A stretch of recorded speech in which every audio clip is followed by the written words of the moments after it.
Welcome back, my friends. Today I'm in my backyard at my on-the-deck fire pit, and I'm going to be showing you a simple and basic way to make homemade fire starters from probably simple materials that you have lying around at home. This one out there is for all the DIY enthusiasts, the woodworkers, and the everyday people. So you're going to need a couple of basic things not like gasoline, charcoal starter, because it's much safer. And today, since we are playing with fire, and like my friend, Crazy Russian Hacker says, safety is #1 priority. And so for today's safety items, we're going to be using a respirator, because fire makes toxic fumes, and a face shield. So now that we're being safe, you take your lighter fluid and you pour it all over your wood. Then take something flammable and a lighter and you get that lit.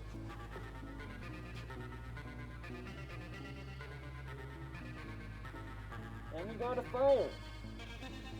Alright, and there we go, folks. Tried and true method of starting a fire each and every time. Alright, folks, so I'm back in my shed, and that was just a little bit of fun. Anybody can take gasoline and a match and start themselves a fire. But today, I want to show you how to make waterproof fire starters from things you have lying around the house and probably don't know what to do with them. So instead of throwing them out, you can make fire starters. And one of those things you're going to need is sawdust. And if you're anything like me, I'm building things all the time, and I collect pounds of sawdust. One of the ways I get it is simply from the back of the miter saw.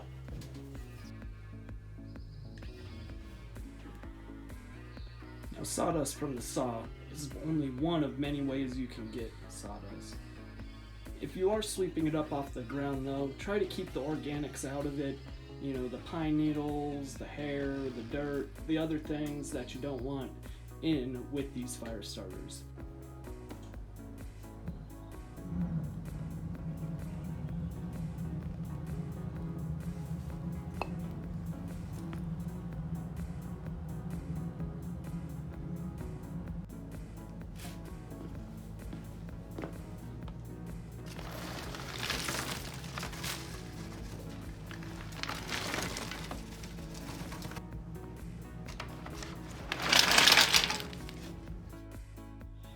Quickly go through the things that you will need for this project.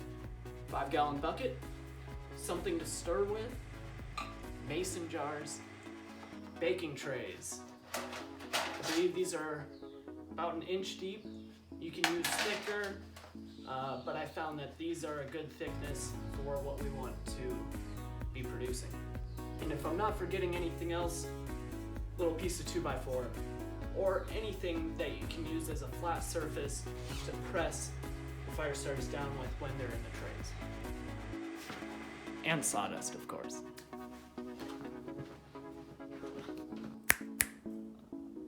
And lastly, a pot to boil some water in. Okay, so now we have our pot of water here, and we've got it on the burner. Now the safest way to do this, because I do know a family member who has been severely burned by candle wax, is to boil your water, bring it to a boil, turn the flame off, put your jars in, or you can get melting containers, metal melting containers you can put into a pot. Put those, once it comes to a boil, put your mason jars in to the water. Now these mason jars will displace water, so make sure you don't fill the water line up too much and test it beforehand. Now this will take some time, so if you know of a better way, let me know down in the comments, but this is the safest and tried method that I know of. So let's get the water boiling and get this wax melting. Alright, so something to note here is you want to bring the water to a low boil. Rolling boil, I've learned, will rock the jars around. You even might want to put something down in the bottom like a pie tray, pie cooling tray, or rack of some kind that gives a buffer at the bottom of the pot and the bottom of the mason jars. So we're about a good boil right now, so I'm going to be adding the mason jars and we'll watch this wax melt. Alright, so as that water is now boiling, I checked beforehand to make sure I could fit this many mason jars into the pot. Now I'm just going to be dumping wax into these mason jars, and as this wax melts you can add more. In fact, I know I will have to. I'm making a fairly large load of these fire starters this time. Alright, so we got them loaded up, and just as a precaution, the volume of these will increase the amount of water displacement. So if you test the jars beforehand, make sure to test it with the wax in the jars. So I'm going to start up another pot. All right, so now I'm out here in the garage. I've turned the stove off. I'm filling up this bucket full of sawdust. I'm going to start with the bucket about 40% full, because you can always add more sawdust in. And I've learned from prior experiences that more wax is better. Now you'll see how much I pour in and how mine turn out, then make that judgment call for yourself. Now I did grab this paint stirrer attached to a drill, and it actually works fairly nice. Now I'm going to see how it works with the wax, but you can see when I put it in with the sawdust, it mixes things up fairly nicely. So I'm going to try this method and see how this works. Take big pieces out. You don't want these in your fire starters.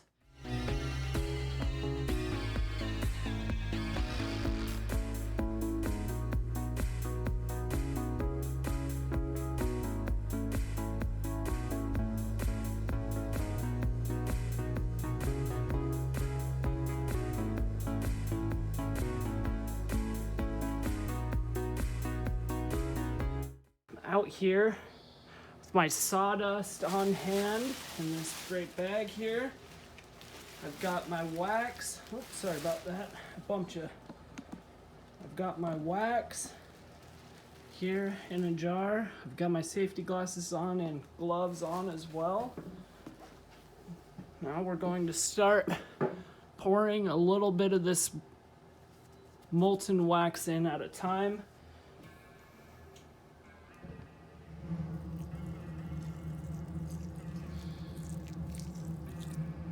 Start with about half of it.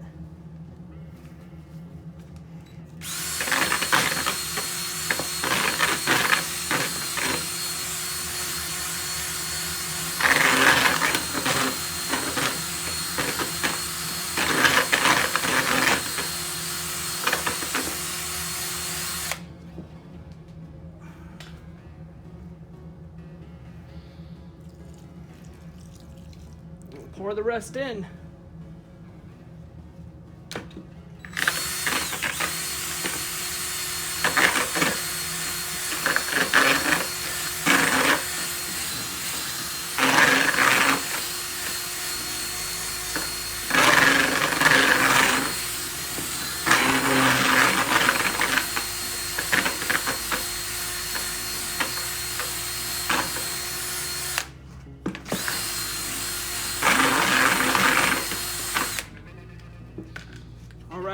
Now this sawdust material will be hot.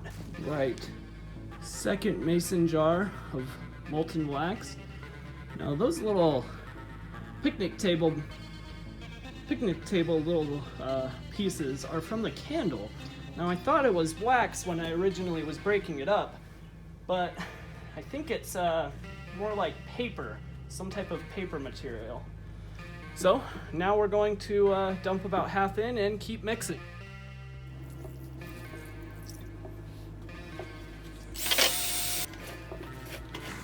Now, the more sawdust you put in, the harder it will become to mix. But you want to try to mix it up as best you can.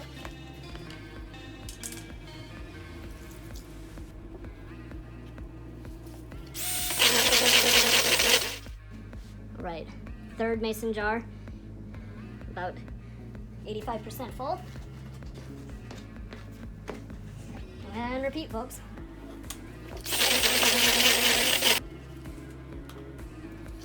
See how it's starting to ball up really nicely? That's what you want to see.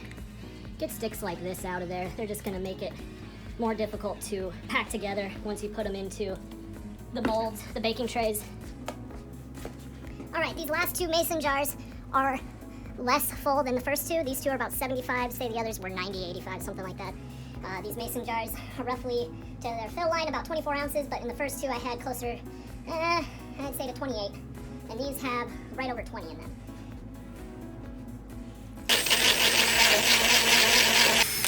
All right. So what you want to be seeing is the wax start to clump up on its own as you stir it up. Because what is happening is the sawdust is being impregnated by the wax. And this is what makes them waterproof, which I will show you in a little bit. Keep adding wax. All right. Now, at this point, I would say it's more than okay to stop with that amount of wax and sawdust. However, what I think I'm going to do is add a little bit more sawdust, maybe a handful or two, and dump in the last mason jar of wax. I have about up to here in the bucket full, which is almost half, I'd say a little bit less than half, and it's pretty dang difficult to work with. Put in a little bit more sawdust to the mix, because I think I've got more than enough wax to handle it. Take out the inorganics like the wood labels, little sticks, and all that jazz. And let's dump in some more wax.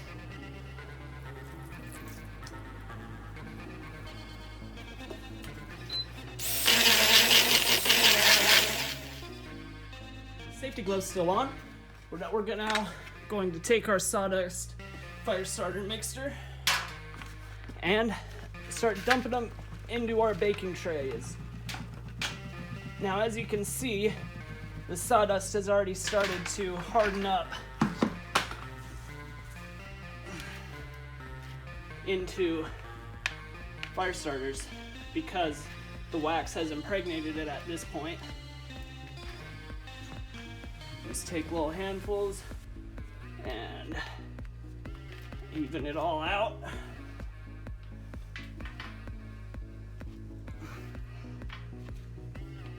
All right, and now the 2x4 comes into play because you can push out, fill in the edges, and press it down.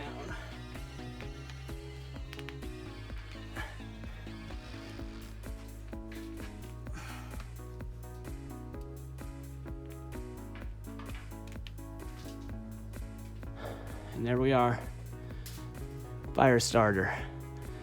Just gotta let that dry. Now I'm going to finish out the rest of these 4. I'll see you in a second.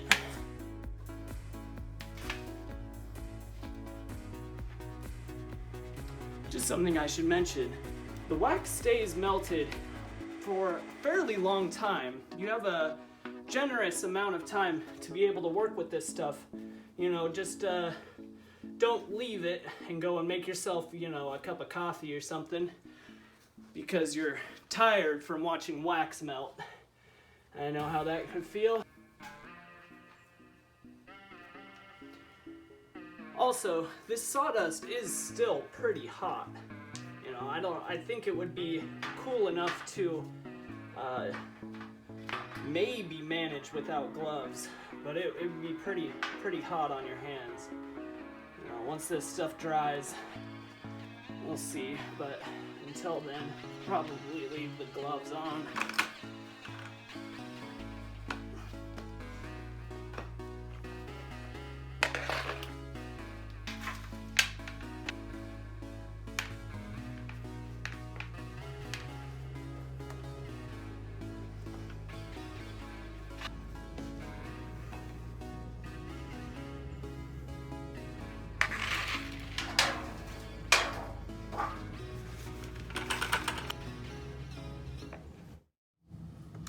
Alrighty, and here is the final, still hot product.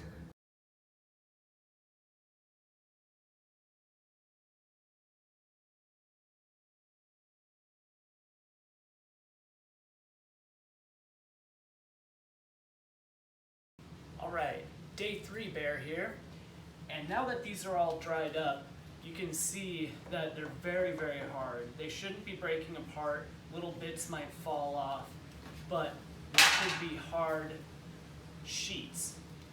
Now, I'm going to bring you in closer and show you how I go about breaking them up. So before I go ahead and cut this up, in the next video that's going to come out in a few days, I'm going to do some tests to see how little of a square you need, because believe it or not, this produces quite a high flame and it burns for a really long time. So we're going to do a duration burn test, see how long they burn for.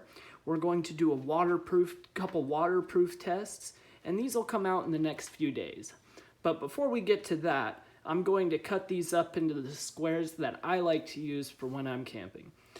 So I've got a 1-inch chisel here, and all I'm going to do is I'm going to go at about a 2.5 inch width here, and I'm going to go in squares. All I'm basically doing is scoring the top here, and as you push harder, they're going to break up. Now you can use anything, whether that's a knife, chisel, whatever. And there we go. First row done. And as you go, they probably will break up, so you won't get perfect pieces. I'll bring you around to the other side here. Better lighting, because I apparently don't know what I'm doing still, but that there is so much better. And all we're doing is just going along and scoring it.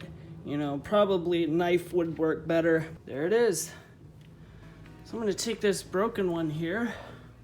So here's the broken one, fresh off the track here. I'm gonna take this piece. I'm just gonna show you how quick it burns. It takes that little, it's already burnt. Go a little bit longer.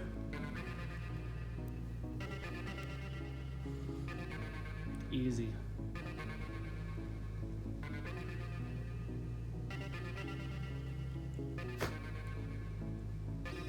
All right, there we go. Super simple way to make dozens and dozens of waterproof fire starters.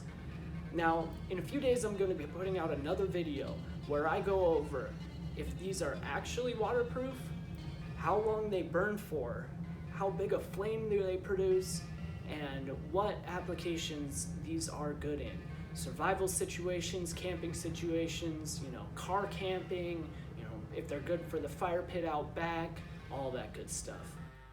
And just like that, super flammable fire starters.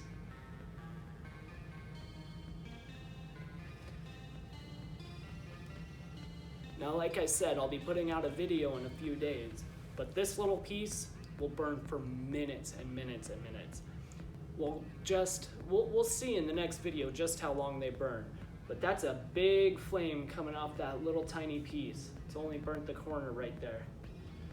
Hot flame that will start up lots of good fires. And the good thing about this is it's waterproof, so it's going to stay lit even in wet conditions. So you have wet twigs, wet tinder, anything like that, this is going to light that on fire for certain. Now, this is getting a little hot, so I'm gonna put this out, but you can see that's a big flame coming from that little fire starter. So, if I come up a little closer, you can see just how much is burnt. Look at that. It's barely charred the outside. Now look, right underneath that, that's not even all the way burnt. And that's why I say you barely need any. But we'll be finding that out in the next video. You've been watching Sea Bear's Life. I am the Bear. Have a good one.